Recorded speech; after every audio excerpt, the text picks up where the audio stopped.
This is Nigel Thorne from Monitor Sports with the fourth episode in our series Ski Shooting for Beginners. Today's ski shooters we're focusing on the shooting, and I'm joined here on the shooting range by none other than Oskar Brandt. So, to begin with, can I just clarify, you're aiming for the 5 cricks in the distance, is that right? Yes, it's right. And how far away are they exactly, Oskar?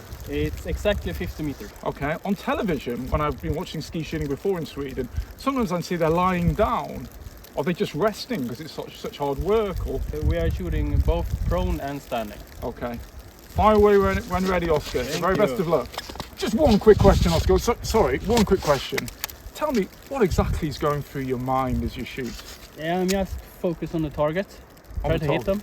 Okay. Can I just say that sounds like a really good plan? Yeah, thank you. Sorry.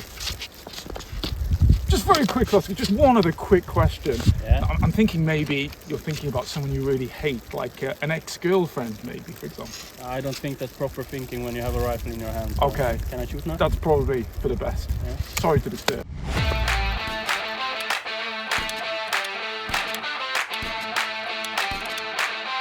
Oh, that didn't look too hard. I think I'll take a shot.